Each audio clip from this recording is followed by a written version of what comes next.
스가랴의 9장은 이스라엘 주변 나라를 하나님께서 심판하신다는 이야기입니다. 예수님이 이 땅에 오신다는 이야기, 그리고 자신의 백성들을 구원하신다는 이야기, 지금부터 앞으로의 삶, 모든 여정 속에 하나님의 구원하심이 있다라는 그 이야기를 들려주고 있는데, 여러 메시지가 있습니다. 그 메시지 중심으로 오늘 말씀을 나눠보려고 하는데, 첫 번째는 그 어떤 것도 우리를 지킬 수 없다라는 그런 메시지인데요. 1절부터 이렇게 사전까지의 내용을 보면, 하드락, 다메섹, 그리고 근처에 있는 하마, 두로와 시돈, 이제 이런 나라를 하나님 심판하시는 이야기거든요.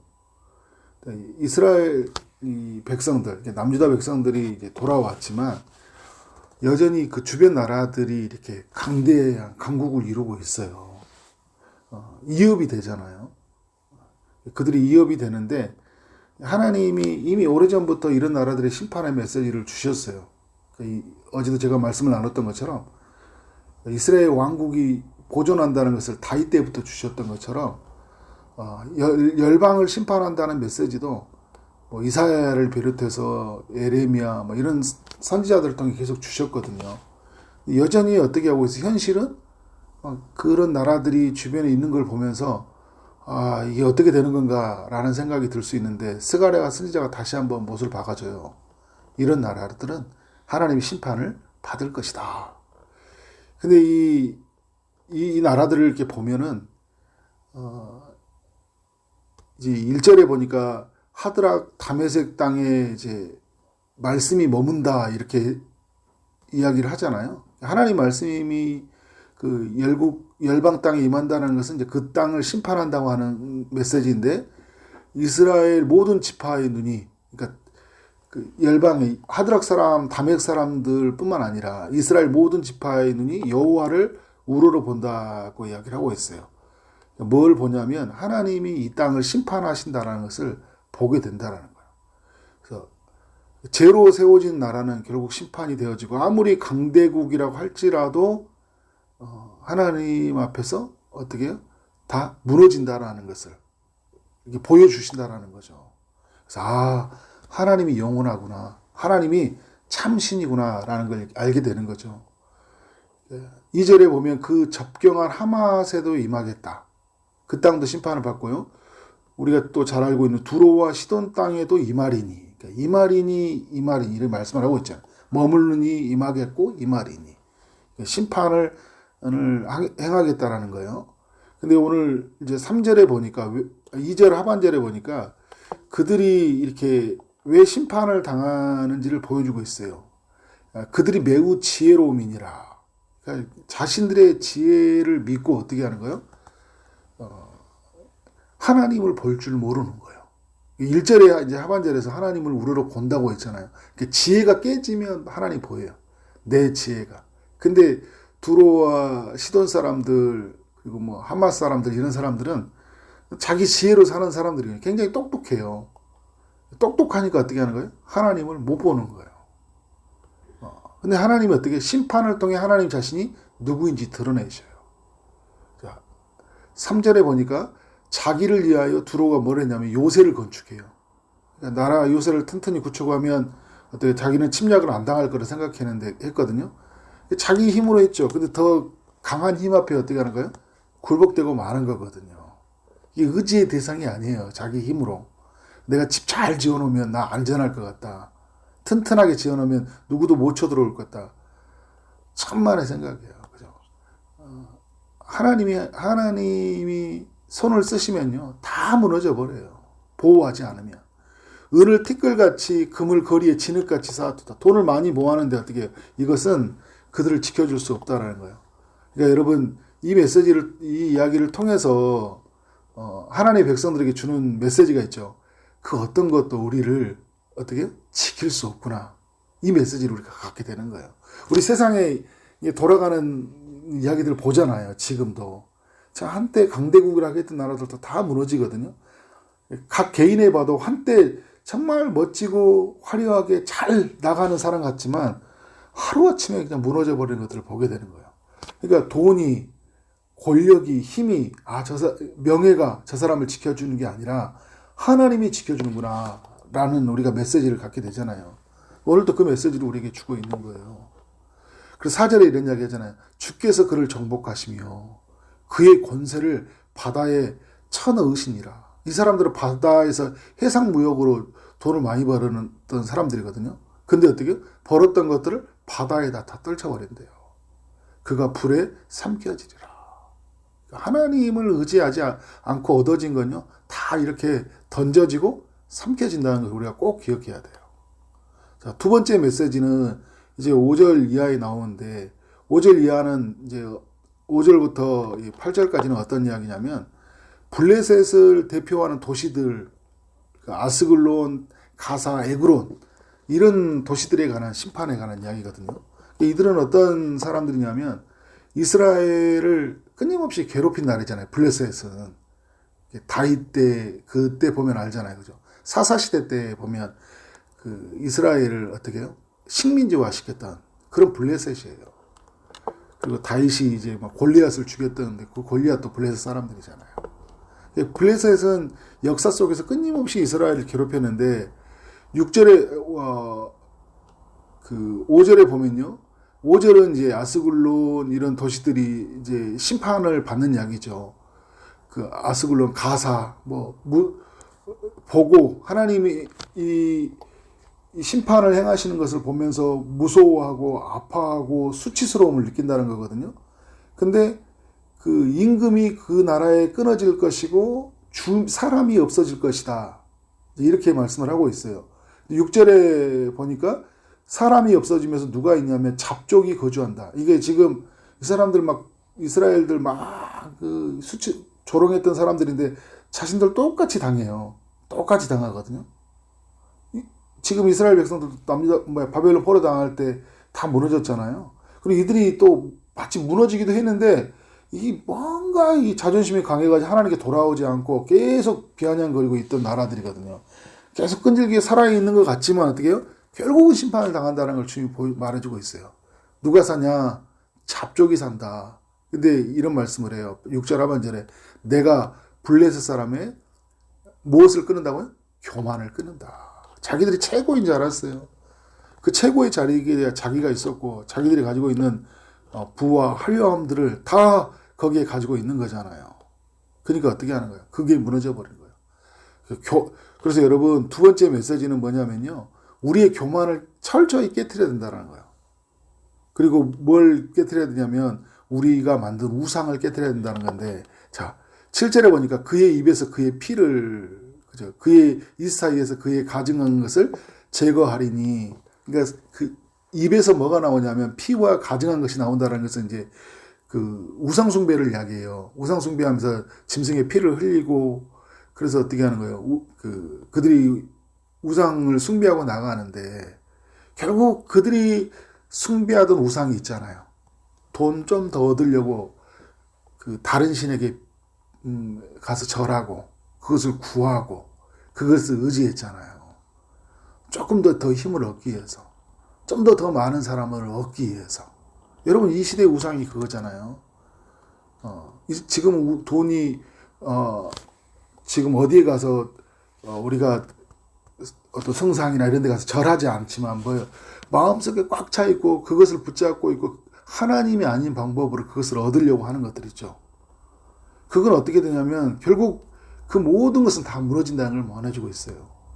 그래서 뭐라고 하냐면 이제 하나님이 다 제거해 버리겠다고 하는 거예요. 제거해 버리면서 하나님이 하시는 일이 뭐냐면, 제가 계속 말씀을 나누잖아요. 하나님이 무너뜨리시는 이유는요, 다시 세우고자 하는 일이고, 비우시는 일인 것은 새로운 것을 채우시기 위함이에요. 그럼 왜 이 블레셋 땅에서 이런 일을 행하시냐 할 때 7절 하반절에 이런 이야기잖아요. 그들도 남아서 우리 하나님께로 돌아와.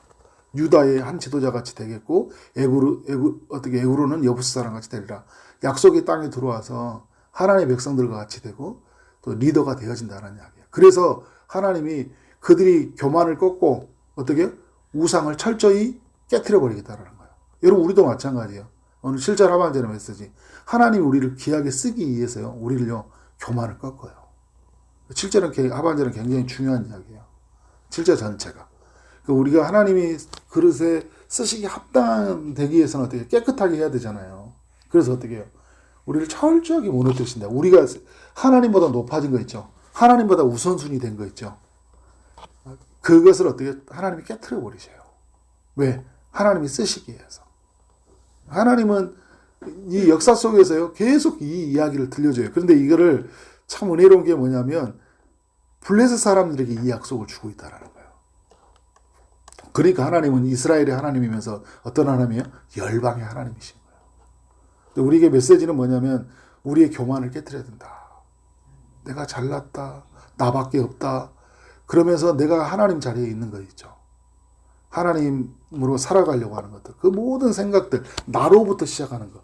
내가 결정권자가 되고, 나를 위해서 존재하는 모든 것은 어떻게 철저하게 깨트려져야 된다. 이제 이 메시지를 주고 있어요. 그래서 8절에 보니까 내가 내 집을 둘러 진을 쳐서 적군을 막아 거기에 왕래하지 못할 것이라 이야기하고 있어요. 무슨 말씀이냐면 여러분, 이스라엘의 주변 나라를 1절부터 7절까지 심판하시잖아요. 그러면 이런 이야기 있거든요. 그러면 이 또 하나님의 백성들은 어떻게 되냐는 거예요. 여러분, 이 스가랴 바벨론에 돌아온 사람들의 이야기잖아요. 돌아왔는데 또 심판받는 거예요? 열국을 심판하시면서 하나님이 또 유대인들도 또 심판하신가? 말씀이 뭐라고 하냐면 내가 내 집을 둘러 진을 치겠다라는 거예요. 이게 여러분 어떤 이야기하고 연결되겠어요? 애굽에서 10가지 심판을 내릴 때 이스라엘 백성들은 하나님이 심판하지 않으셨잖아요. 그리고 누구를 심판하셔요? 애굽을 심판하신 것처럼 둘러 진을 쳐서 적군을 막아 거기에 앙내지 못할 것이라. 포악한 자가 다시는 그 지경으로 지나가지 못하니라. 내가 내 눈으로 친히 봄이라. 하나님의 눈을 이야기하잖아요. 여러분 성경에 보면 최근에 제가 선지서를 통해서 계속 느끼는 게 뭐냐면 하나님의 눈이 바라보시고 눈이 지키시는구나. 그렇죠? 그러니까 여러분 우리는 어떻게 이제 우리 값을 다 치른 사람이잖아요. 우리의 형벌을 예수 그리스도가 다 받으셨잖아요. 그래서 우리는 그 형벌을 받으셨기 때문에 주님이 어떻게 둘러 진을 치신 거예요. 그러니까 어떤 악도, 어떤 죽음도, 죄도, 사단의 권세도 우리를 해할 수가 없어요. 유혹할 수는 있지만. 이 메시지를 주고 있는 거예요. 그러니까 여러분, 이제 바벨론에서 돌아온 이스라엘 백성들이 이 메시지를 받으면서 어떤 생각이 들까요? 하나님께로 가면 하나님이 보호하시는구나. 그리고 세상은 어떻게? 교만한 나라들, 자기 힘을 의지하고 돈을 의지하고 있는 나라들, 우상을 숭배하는 나라들은 다 무너지는구나. 이 메시지를 주고 있는 거예요. 그러면서 여러분, 이제 세 번째 메시지는 뭐냐면, 진짜 우리는 누구를 왕으로 모시고 살아야 되냐. 이 메시지를 주고 있어요. 그래서 여러분, 그 유명한 메시지, 구절을 주고 있어요. 시온에 따라 크게 기뻐할지어다. 스바냐에서도 이게 기뻐하라 메시지를 주는데, 이게 어떻게 해요? 스가랴에서도 이렇게 말하잖아요. 기뻐할지어다. 예루살렘에 따라 즐거이 부를지어다. 보라, 내 왕이 내게 이 말이니. 제가 어제도 말을 했잖아요. 지금 이스라엘 백성들에게는 지금 왕이 끊어졌다니까. 왕조가 끊어졌어요. 그런데 주님이 약속을 또 주고 있어요. 왕이 올 것이다, 너희들에게. 근데 그 왕은 뭐냐면 이전의 왕과 다른 거예요. 이전의 왕들은 굉장히 불의한 왕들이었거든요. 그런데 어떤 왕이에요? 공의로우신 왕이에요. 근데 이전의 왕은요, 이스라엘 백성들을 구원해 줬어요? 못 구원해줬잖아요. 시드기야 끌려갔어요. 두 눈 빠지고. 그런데 어떻게 예수님도 어떻게 십자가에 못 박혀서 죽었어요. 그런데 여러분 죽음으로 끝났어요? 다시 부활하셨잖아요. 그리고 어떻게 우리를 죄의 세력에서 원수의 세력에서 구원하셨잖아요. 그가 구원한다라는 거예요. 그리고 어떻게 그는 겸손하대요. 자, 뭐 때문에 블레셋 사람들이 무너졌어요? 교만 때문에 무너졌잖아요. 그 블레셋을 그 왕으로 통치하는 세상에 자기들이 왕으로 생각했어요. 블레셋들은 두로와 시돈도 돈을 가지니까 자기 왕으로 생각했어요. 그런데 어떻게 해요? 그렇게 화려함을 자랑하던 그 왕조들, 그 왕의 세력은 다 무너졌죠. 그런데 여러분, 예수님이 세워진 나라는 무너집니까? 안 무너집니까? 안 무너져요. 예수님은 어떤 분이에요? 겸손한 분이에요. 그리고 여러분, 겸손이 세상을 이기는 거예요. 겸손이 이기는 거예요. 저는 사람들과 관계도 그렇고요. 우리 인생의 모든 건요. 신앙의 축복은 어디에서 온지 아세요, 여러분? 겸손에서 오는 거예요. 겸손에서. 오랜, 우리 이제 기도하러 나왔는데, 여러분들 낙심시키려고 하는 게 아니라, 오래 기도하는 게 축복이 아니라요.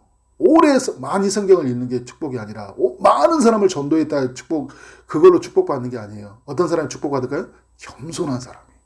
근데 겸손한 사람이요, 기도도 많이 하고요. 겸손한 사람이 결국 말씀도 많이 하고, 겸손한 사람들이 주의 사명을 감당하는 게, 그게 또 맞아요. 이게 다 연결이 돼 있어요. 중요한 게 뭐냐면, 우리의 삶은 뭐예요? 겸손이에요. 그 예수님은 어떻게 해요?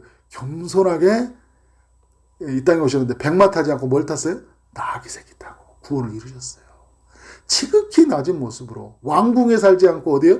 마국간에서 태어나셨어요. 최고의 스펙을 가진 사람들하고 살지 않고요. 최고로 낮은 자들, 어부들, 그죠? 세리들, 이런 사람들 데리고 하나님 나라를 이루어갔어요. 그러니까 나한테 내 격에 맞는 사람들, 이런 사람들 내 수준에 맞는 사람들, 나와 대화를 맞는 사람, 이런 사람들 찾아다니지 않았다니까. 겸손하셨어요. 지극히 낮은 사람들을 통해서 뭘 이루셨습니까? 하나님의 구원을 이루셨어요. 우리는 어떤 삶을 살아야 돼요? 이 왕을 우리의 왕으로 모시고 살아야 된다는 거예요. 우리는 여러분 돈이 왕이 아니에요. 지혜가 우리가 많이 쌓아가는 거, 그죠? 이게 그런 게 그렇게 살아가는 삶이 아니에요. 두로와 시돈 사람들 우리의 왕이 아니라는 거예요. 블레셋 사람들 우리의 왕이 아니라는 거예요. 겸손하신, 구원을 베푸신, 공의로우신 예수 그리스도가 왕이다, 이 메시지를 주고 있어요. 그래서 10절에 이런 이야기 하잖아요. 내가 에브라임의 병거와 예루살렘의 말을 끊겠고 전쟁하는 활도 끊으리니 그가 이방 사람에게 화평을 전할 것이로 그의 통치는 바다에서 바다까지 이르고 유브라다 강에서 강 땅끝까지 이르리라. 그러니까 여러분, 진정한 왕이 어떤 일을 한다는 거예요? 전쟁을 끊고요, 진정한 화평의 세상들을 만들고요, 그리고 모든 땅을 어떻게 해요? 통치하신다는 거예요. 통치의 영역, 왕의 통치 안에 들어가고 그 통치 속에는 우리는 뭘 누리는 거예요? 화평을 누리는 거예요. 완전함을 누리는 거예요. 오늘 여기까지만 하도록 하겠습니다. 11절 이하도 너무 은혜로운 메시지지만 오늘 이 메시지를 가지고 우리가 진정한 왕은 우리 주 예수 그리스도이시다, 우리 하나님의 아들이시다라는 걸 알고 이 세상 의지하지 않고 온전히 하나님만 바라보고 살아가는 삶이 되어지기를 주님의 이름으로 축원합니다. 네, 기도하겠습니다. 하나님 감사합니다. 우리를 지키기 위해서 우리의 지혜를 의지하지 않고 요새를 쌓으려 하지 않고 재물을 쌓아서 우리를 안전을 삼지 않도록 인도해 주옵소서. 우리의 모든 교만을 깨뜨리고 우리를 위하여 우상을 만들지 않게 하여 주옵소서. 오직 우리는 공의로우시며 구원을 베푸시며 겸손히 오신 왕 예수 그리스도를 우리의 왕으로 모시고 살게 하여 주옵소서. 주님 안에서 진정한 화평의 그 샬롬의 은혜를 누리게 하여 주시고 그의 통치가 우리의 삶 전체에 이루기까지 이루어진다는 것을 알고 오늘 또 믿음으로 살아가는 삶이 되게 하여 주옵소서. 예수 그리스도 이름으로 기도를 쌓옵나이다. 아멘.